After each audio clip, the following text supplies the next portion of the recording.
Alright, so recently Doug and I got a couple, oh look at that fancy motion trick in Premiere, except for I did it wrong and that image is going to get bigger the entire video, or not the entire video, but at a certain point it'll max out about, I don't know, maybe in about 3 or 4 minutes. But anyway, we got these cameras, they're little Chinese GoPro knockoffs, and they record in 2K, and if you don't know what that is, it's slightly better than 1080p. But we wanted to make sure that we had some sort of better option, something that we can kind of throw around, and these things maybe run $60 each, so it's a pretty good deal. They don't have any display on them whatsoever, no LED, or not LED, no LCD screen, nothing of the sort. I'm actually recording this live, not like I recorded it on the bike, but I'm just recording a once-over to kind of give you a little bit of insight and make fun of myself along the way. It's like an 16-minute, 46-second trek from Doug's to my house, except for my batteries die about halfway through because they were shipped to Doug's, and I went to his place and picked them up and threw them on my helmet and my bike and went. Well, the one thing I'm going to notice instantly is that the vibration on the one that's on my bike is ridiculous, but at the same time I have a pretty expensive Canon Vixia Mini X that I use, and that's actually what I'm recording the video of me with right now. And that thing isn't any better. Actually, it might even be worse. The getting stabilization when something's mounted on your bike is really hard, but the helmet cam worked out pretty well. Only thing that I have a problem with is that I put it aiming too far down. But it's kind of cool. You get a little bit of the speedometer. You see my mirrors, and it kind of has a cool feel. I think I'm going to mount one, maybe even my Vixia or something. I'll mount right on the face, so you can kind of get a reaction. And then I can also use my Zoom H5 and record audio directly into that while I ride, so I don't have to go back and voice over it. I can make fun of myself on the fly. I decided to listen to some Psy. Well, I'm not listening to it right now because I'm recording the audio, but decided to put some Psy over it. Been kind of like what's going on in my brain lately. Digging the K-pop, and he has such a good back catalog of music that I figured it was worth putting over this, because Psy just sounds good over a scooter ride anytime. If you're not hearing Psy, it means that YouTube made me change it. Or something along those lines. Yeah, so this is the way I take home if I'm taking the slow way home. I figured it's a little more entertaining. And I take a couple deviations from my route, you know. Also, if it seems like I get really close to cars or other cabs or anything, I do, and it's weird because you don't think you'd be comfortable with it when you first get here.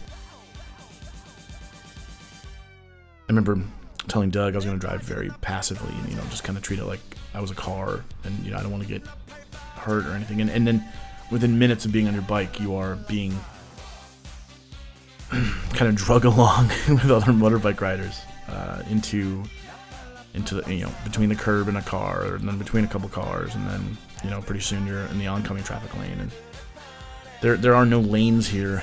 They're just suggestions, and if you have a better way to get something done, it just seems to be what everybody does, whether it means going around them in the other lane or making a lane of your own. Shoulders don't really exist here.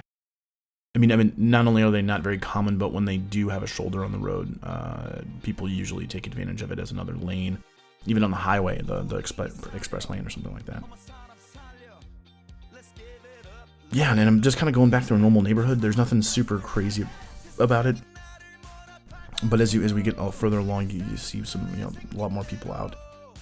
And this is, pretty much in the heart of Bangkok. I mean, we're not downtown, but we're certainly, it's a city of 12 million people. So, well, on paper there's 8 million, but I don't think we're getting anybody. I think it's more like 12 million. Just because not everything is done on paper in Bangkok. But as far as what I see, there's, after I get past this monument up here, which is the American-Thailand Friendship Monument. After I get past this, you see a little more market stuff, and it gets a little more interesting. One thing I will say is that the camera on the helmet looks so much better that I hate the motion blur. I tried to run it. Anybody who knows Adobe Premiere, I tried to run this through Warp Stabilize. It just looked like crap. Every time I've tried to do anything on my bike and try to put it into warp stabilize, it just goes nuts and zooms in, zooms out. I really can't grab anything to lock to keep it, to stabilize it, you know, because basically they need to find a constant, and nothing is constant in this, so it just kind of zooms in and zooms out and all that other crap. So,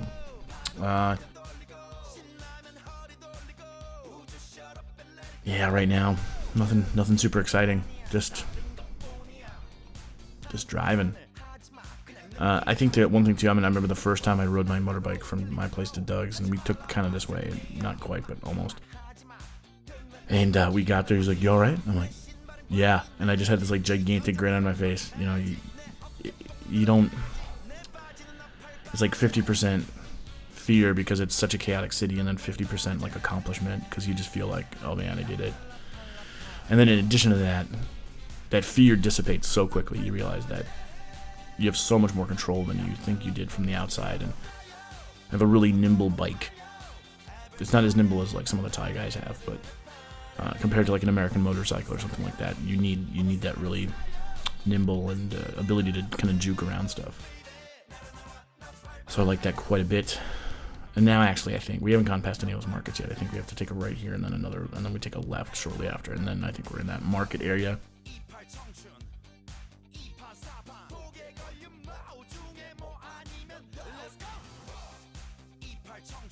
We see all sorts of things too, you know. The accidents happen, and even with us on our bikes, I know I've been in a couple close calls. A couple were pretty calculated, and a couple were not. Every once in a while, a truck pulls out in front of you, and you just had no idea that was going to happen. You know, like a bus is blocking your way or something like that. So you really got to keep your hand on the brake at all times.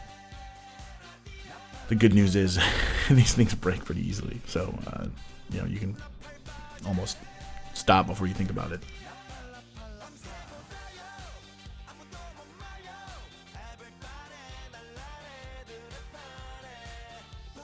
I think up here on the right is some markets. Like, not markets, but, you know, like food stalls and street food and stuff.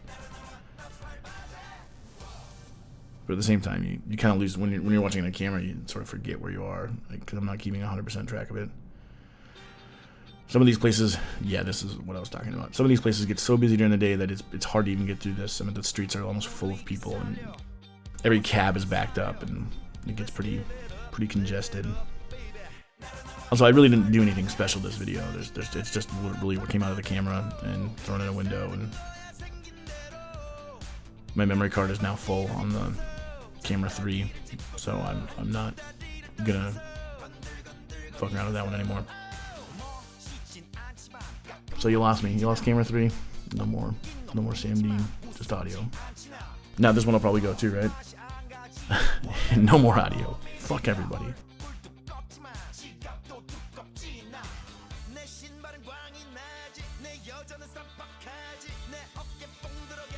If you haven't noticed, there's a lot of 7-Elevens. I mean, I think we've passed like 3 or 4 already. 3 or 4. On this way, me like a 7-Eleven shortage. Some places, you know, you can probably see 5 within the same line of sight. Be interesting to see how many 7-Elevens I could get in one photograph. Just one single frame of a photograph. Or at the bare minimum, one single location, and just do kind of like a 360 and see if I can get 5 or 6 in one spot. I know down when we stayed on the river the first time we were here, there was a place where there was a 7-Eleven on each block on both sides of the street, and you could see all 4. And there was a 7-Eleven off in the distance that was like at a turn or something where you could see that one as well. I think that's the most I've seen. Alright, so this is a back path.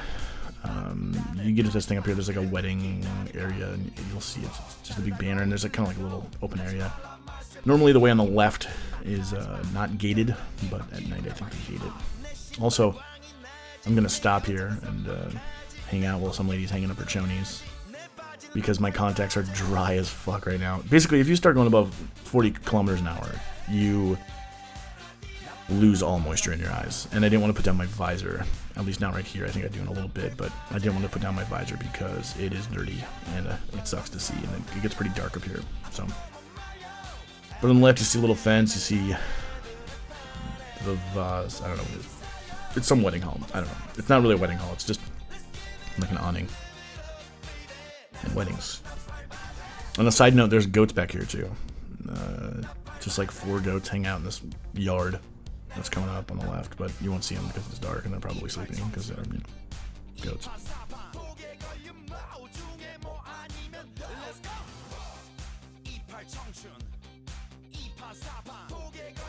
Up here, I try to be really cool, and I try to, yeah, right there. I try to be super cool and go around the speed bump and end up just eating it. I kind of shook my bike a little bit. Wasn't anything crazy, but that's what you get for trying to be cool.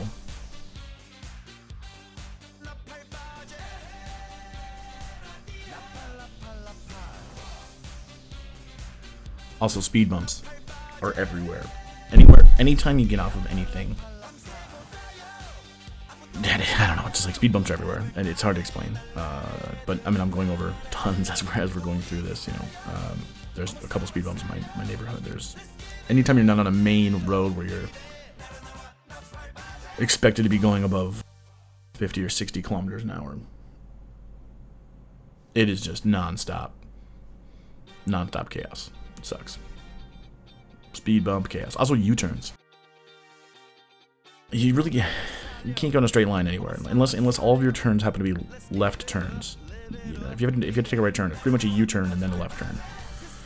I think people who live in New Jersey can probably understand my frustration with that, because that's the only other place I can think of that's like that. Or maybe, I guess, Texas with the frontage roads and the highway. You have to do the U-turns to get to the other side too, but that's a little different because you have to get off the highway anyway. But here it's just regular streets. Pretty much always require a U-turn. So if I were to go to the right here, I would go down 2 blocks and then hop on the sidewalk, which I know it sounds insane, but it's like a gigantic, like, 4-car width sidewalk at certain points. And I would have gone the other direction against traffic instead of getting out into traffic. But for the sake of the video, I figured, what the hell. One thing here too is, okay, so my scooter's a 150 cc scooter. I can get it up to about 110 kilometers an hour. I can probably even hit 120 kilometers an hour. Which in miles per hour is probably like 72 miles an hour, I think. The thing is, you want to get up to speed as quick as possible, because there's a taxi stand up here, and so like the whole left 2 lanes, I mean, all this stuff starts to turn to shit real quick. So you want to be able to get over, and it's not a very busy night. So believe it or not, if you think this is traffic-y, this is not traffic. This is pretty much about as light as it gets. A lot of times, when I start going the other direction after I go over this overpass, you start to see that there's definitely some stopped traffic, but I mean, even then, it's very minimal. The other lane right now, this is Seacon Square. It's a pretty big mall. There's a really big market right next to it, like a night market where people go and buy things and drink beer. And when that market is open and the mall is closing, that traffic is backed up for miles. So, you know, just to show you perspective, I guess, on the whole thing.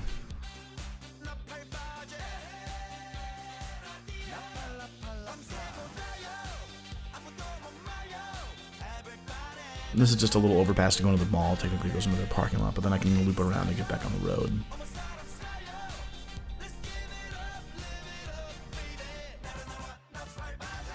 After 13 or 14 minutes of talking over my own bike ride, I start to run out of shit to talk about, I'll be honest. Who would have thought Sam Dean run out of something to say?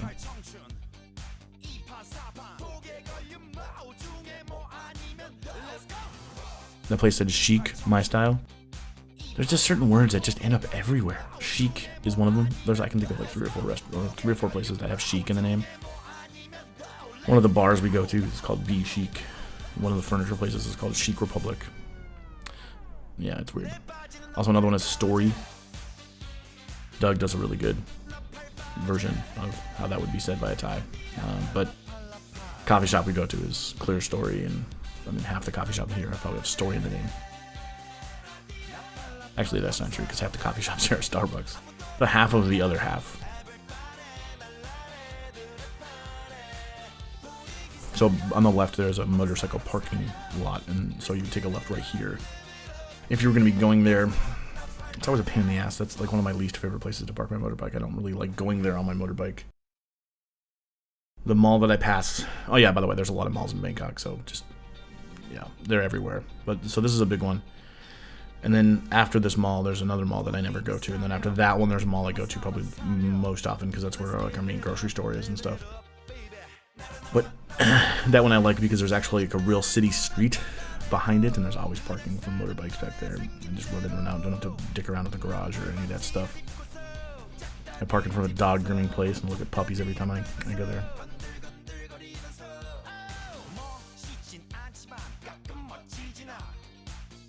Oh yeah, camera 2 died. That was the other thing. Both my cameras died. So you lost the picture-in-picture of the helmet cam. So right here after this gigantic rim store, this whole thing on the left is just like a gigantic wheel rim store. But on the left right here, where that big ship is on the left, is the night train market, which is pretty awesome.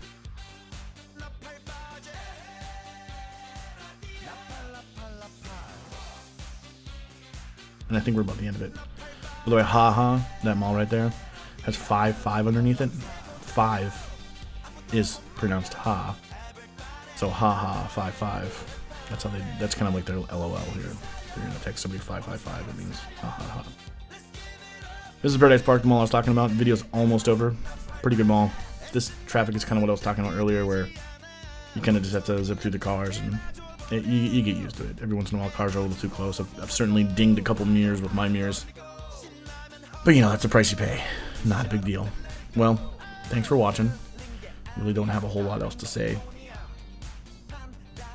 I'm sure I'm going to put another one of these up super soon. Probably a daytime one with a little bit better audio and video and the whole 9 yards. Trying to figure out how to work out a couple of kinks.